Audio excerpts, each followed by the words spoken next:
Upon the completion of a merger or acquisition between public companies, the issuer, that is, the company, will determine the turning of the offer. Once this is decided, a stockbroker must be appointed. The stockbroker will act as the principal intermediary between the company, its advisors, and the stock exchange. He or she facilitates the listing of securities after the application and registration requirements of the SEC have been complied with.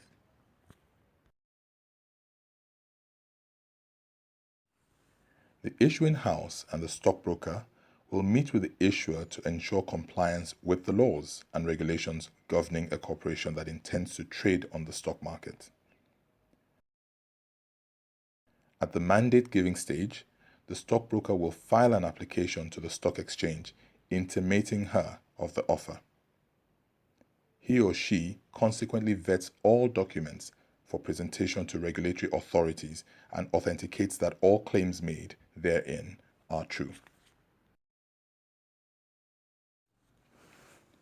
At the approval stage, the stockbroker sponsors the application to the stock exchange, along with the accompanying documents and information. He or she answers any queries and/or questions that may be asked by the quotation department of the Nigerian Stock Exchange. In addition, the stockbroker will transmit to the NSE the prospectus, application form, newspaper adverts, and any other documents required once the quotations committee has granted approval. In addition, the stockbroker will endorse the verification documents and file the documents at the stock exchange. The stockbroker will then act as the receiving agent for the application and ensure the distribution of the shares.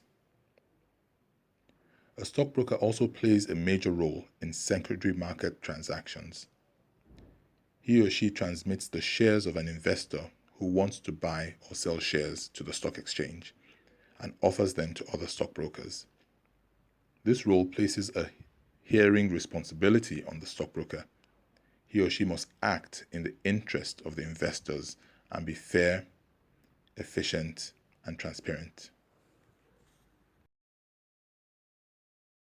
The stockbroker is also expected to exercise due diligence at the floor of the stock exchange by not engaging in sharp practices.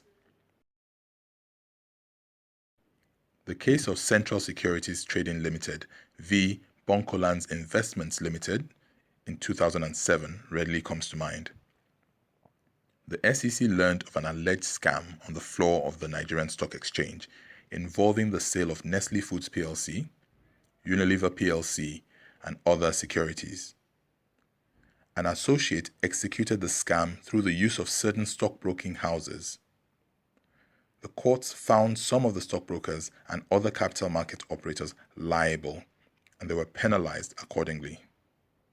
They were found to have violated the SEC Code for Capital Market Operations.